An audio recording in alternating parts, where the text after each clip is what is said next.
দেশে এবং দেশের বাইরে যে যেখান থেকে দেখছেন সবাইকে একটা প্রীতি ও ভালোবাসা। প্রিয় দর্শক, আমরা অনেক সময় শুনেছি যে শারীরিক প্রতিবন্ধকতা যারা হয় তারা আসলে সমাজের নিপীড়িত নির্যাতিত একটা অন্ধকার ঘরে আবদ্ধ থাকে। সেই অন্ধকারকে জয় করে আমার সামনে আপনারা দেখতে পাচ্ছেন যেই ছেলেটি রয়েছে, সে কিন্তু সেই অন্ধকারটা জয় করেছে। জয় করার পরে সে শিক্ষার আলো দিয়ে সেই অন্ধকার দূর করেছে। আমরা আজকে রয়েছি নওগাঁ জেলার মান্দা উপজেলার নুরুল্লাবাদ ইউনিয়নের একেবারে জোতবাজার নামক স্থানে। আমরা একটু জানতে চাই, ভাই আপনার নামটা কি আসলে? মোহাম্মদ আনোয়ার হোসেন। আনোয়ার হোসেন। জি। জি, যেমনটি শুনছিলেন মোহাম্মদ আনোয়ার হোসেন। এই আনোয়ার হোসেনের গল্প নিয়ে থাকছে আজ সম্পূর্ণ সময় জুড়ে আমাদের সাথে থাকবেন।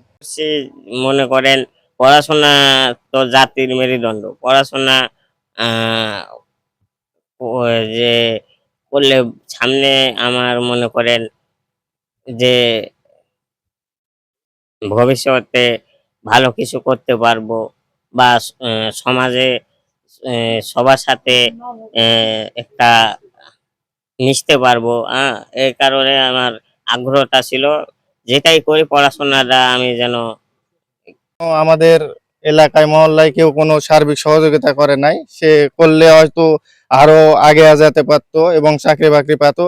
তারপরে কিছুদিন বাসায় থাকার পর ওই কিছু লোকের সাথে উঠবস করতে করতে একটা দোকান এই তো চালু করলো এবং দোকানে মাল জাল একটু কিছু উঠাইছে, হয়তো 2-4 হাজার টাকার উঠাইছে। একটা টিন দিয়ে দোকান সেট করে। বলতে গেলে প্রতিবন্ধী হয়েছে, এখন বড় ভাই দোকান করছে। এখন এক্ষেত্রে বলা যায় যে বড় ভাই একটু ভালো থাকার জন্য বা আনন্দ থাকার জন্য বা একাকিত্ব সচ্ছলতার জন্য হয়তো দোকানটা মানে আমরা বলেছিলাম করেছে। এখানে আমাদের খুব ভালো লাগছে যে আমরা এখানে বসে থাকার একটা জায়গা পাইছি, একটু আচ্ছা ভাই, সময় এরকম কাটানোর কি জায়গা।